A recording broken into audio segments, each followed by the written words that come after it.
Assalamualaikum warahmatullahi wabarakatuh. Baik anak-anakku, kita masih ada di fase tentang syarat-syarat sahnya jamaah, yang ada 11. Kemarin kita sudah membahas syarat yang pertama, dan kali ini kita akan lanjut ke membahas syarat yang kedua, ya. Videonya bisa diputar-putar, dibalik-baliki, dipahami. Nanti kalau ada pertanyaan bisa tanya di bawah di kolom komentar atau di grup, atau nanti ketika balik ke pondok bisa ditanyakan ke Ustadz langsung, oke. Al-Fatihah binatu ta'alum wa ta'lim al-ifadah al-istifadah wal hasdul tamasuki bi kitabillah sunnati rasulillah al-Fatihah. A'udzubillahi minasyaitonir rajim. Bismillahirrahmanirrahim. Alhamdulillahirabbil alamin. Arrahmanirrahim. Maliki yaumiddin. Iyyaka na'budu wa iyyaka nasta'in. Ihdinas siratal mustaqim. Shiratal ladzina an'amta 'alaihim ghairil maghdubi 'alaihim waladdallin. Rabbil wali walidayya wal mu'minin. Amin. Bismillahirrahmanirrahim. Wa qala mu'allif rahimallahu taala wa nafa'ana bihi bi ulumi fid dharaini amin. Wa qala radhiyallahu asani, yang kedua, min suruti kedua dari syarat-syarat berjamaah adalah wa alla ya'taqida wujuba qada'iha alaihi. Tidak meyakini wa alla ya'taqida, dan tidak meyakini wujuba kewajiban qada'iha mengqadha salat alaihi atas imam. Makmum tidak meyakini bahwa imam itu termasuk orang yang sholatnya wajib kodok. Jadi ada beberapa masalah di mana seseorang itu sholatnya itu tetap wajib kodok. Dia melakukan, dia tetap wajib sholat, tapi tetap wajib kodok. Nah, si makmum ini dia tidak meyakini bahwa sholat imam ini adalah sholat yang wajib kodok. Tapi ketika makmum ini meyakini kalau imam ini sholatnya sah dan tidak wajib qadha, di situ sah. Tapi kalau makmum ini meyakini bahwa sholat imam ini wajib qadha, maka makmum ini dia tidak sah berjamaah dengan imam ini. Oke, salah satu contohnya apa? Pertanyaannya adalah, apa Ustadz? Sholat yang wajib tetap kita qadha. Kita ngerjakan wajib tapi tetap wajib ngulangi lagi. Salah satu contohnya dari banyak beberapa contoh, makanya fikih itu luas, kalian harus terus belajar, membaca, ya tidak sembarangan, ada ketentuan-ketentuannya. Semakin kalian belajar akan semakin kalian merasa kurang. Apa termasuk contohnya adalah ketika seseorang itu sholat dan dia ada perban di anggota tayamum. Oke, kita flashback dulu di bab Thaharah, Ustaz sudah menjelaskan.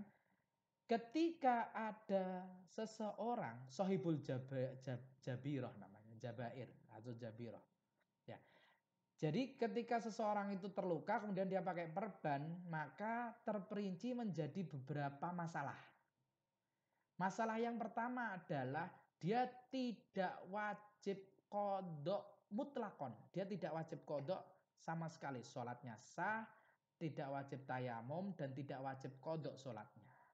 Yaitu ketika lukanya di selain anggota wudhu dan anggota tayamum. Misalnya lukanya ada di paha, lukanya ada di betis, lukanya ada di dengkul, ya siku kaki, ya.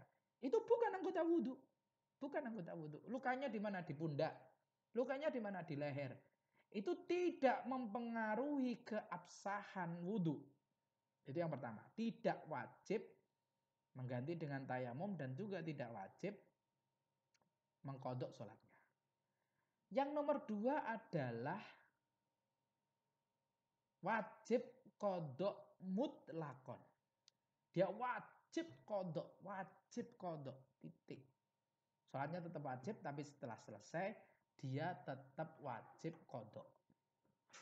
Apa itu? Yaitu ketika seseorang itu sholat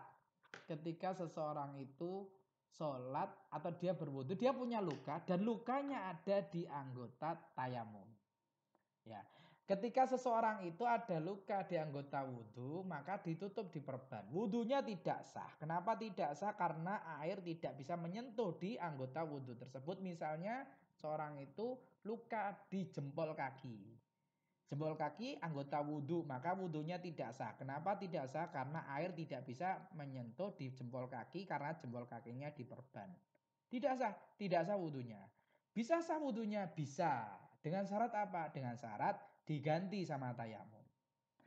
Ketika diganti dengan tayamum, jempol yang diperban tadi, anggota wudhu tadi yang nakis, yang kurang, yang tidak sempurna wudhunya diganti dengan tayamum, maka wudhunya menjadi sempurna. Nah, tentunya dengan beberapa syarat yang Ustadz sudah jelaskan di bab awal dulu ya. Syarat-syaratnya adalah selama perbannya tidak melebihi batas. Dan ditambalnya dalam keadaan suci. Jadi ketika dibungkusnya itu luka dibungkus dalam keadaan suci dan bungkusnya itu tidak berlebihan. Jempolnya luka, bungkusnya sampai di betis, ya sampai di betis. Berarti itu berlebihan lebih. Dengan syarat dua, bungkusnya atau merbannya dalam keadaan suci dan tidak lebih, tidak berlebihan di dalam membungkusnya. Maka itu syaratnya tadi, ya syaratnya tadi. Nah, oke, saya ulang lagi. Yang pertama adalah yang tidak wajib qodok mutlakon. Yang kedua adalah wajib qodok mutlakon, yaitu ketika seseorang itu ada luka di anggota tayamum. Saya akan menjelaskan ke belakang sebentar. Ketika ada seseorang, ya kan, ketika ada seseorang dia luka di anggota wudhu, selain anggota tayamum, jadi ada anggota wudhu yang dia juga anggota tayamum. Tapi ada anggota wudhu yang tidak anggota tayamum. Anggota wudhu yang tidak anggota tayamum adalah kaki dan rambut. Wajah dan tangan adalah anggota wudhu dan sekaligus anggota tayamum. Ketika seseorang luka di anggota wudhu yang selain anggota tayamum, wudhunya tidak sempurna, maka diganti dengan disempurnakan dengan tayamum. Misalnya jempol kaki tadi, maka sah. Nah, masalahnya jika lukanya di anggota tayamum, ada seorang luka di jempol jari. Oke, ini anggota wudhu, wudhunya kurang, harus ditambal, harus disempurnakan dengan tayamum. Oke, tayamum. Ternyata ini anggota tayamum. Yang digunakan menyempurnakan ini juga tidak bisa. Sehingga jika ada luka di anggota tayamum, di kedua telapak tangan ini sampai siku, atau ada di wajah, ada perban, maka di situ wajib mengkodok mutlakon. Karena wudhunya tidak sah, pengganti wudhunya pun tidak sah. Adapun jika luka di anggota wudhu selain anggota tayamum, di kaki sama di rambut tadi, maka kalau dua syarat ini tercukupi maka tidak wajib kodok, yaitu nutupnya tidak lebay, tidak berlebihan, dan nutupnya dalam keadaan suci. Ini yang maksud yang kedua.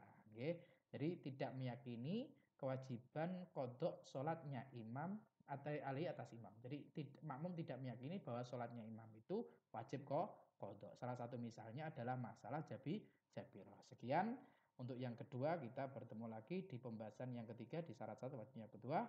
Sekian, assalamualaikum warahmatullahi wabarakatuh.